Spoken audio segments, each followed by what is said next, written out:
In recent times, there have been a dramatic increase in the cost of building materials in Nigeria, and this development threatens the performance of the construction industry. However, building items have been playing important roles as they have contributed immensely to the quality and cost of housing and are a huge contributor to the national economy of any nation.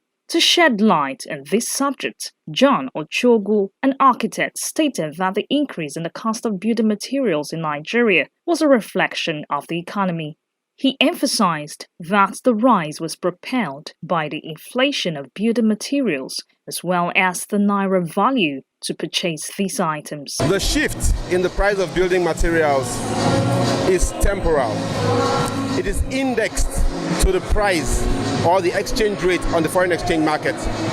So whereas today it seems to have gone up so much, in all honesty, it's only a reflection of the economy.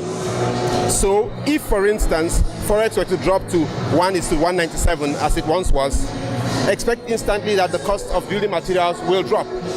So it is hoped that the average revenue per user will also go up and down, except for those on fixed salaries first. So it's not as if the cost of those materials have gone up. It's that the naira value to pay for it has gone up. So the cost per square meter for affordable housing will be somewhere between $180 and $270 per square meter everywhere else in the world.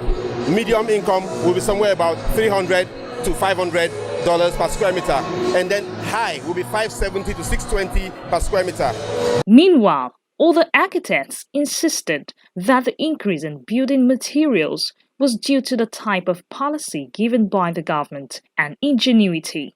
Chike Obiano advised that local production should be encouraged in order to tackle the inflation of price issue in the industry. Well, it's a couple of things combined. It has to do with government policy. It also has to do with ingenuity. Right from time immemorial, our houses were built in the ancient times with materials that were within our close proximities. So in terms of economies of distance, we need to be able to work out industrial clusters that are as close to the site as possible. If we have, for example, a ceramics factory in every geopolitical zone in this country, kaolin is very widely available all over the country, as well as other building materials. If we have a shortage of, for example, aluminum roofing sheets, we can develop alternatives in clay tiles for roofing.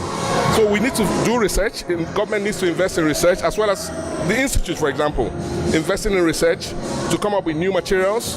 Government policies need to help also local production, and then Nigerians, the members of the public who will use these materials, there needs to be a mindset change, because you see, people always want to use foreign materials because they feel it's more superior.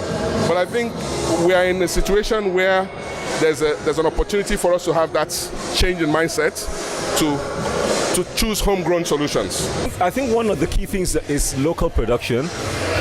Somehow capacity has to be built for local production. You cannot import things continually because Forex and the markets is not going to work. I mean, we're all aware of the current situation right now.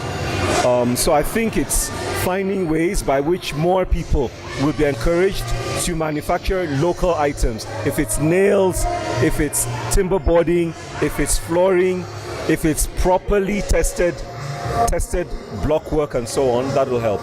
Furthermore, John Ochogu added that the way out of this hiccup was for manufacturers to always put into consideration the consumers that would use their products and specify for the high, medium, and low-income earners.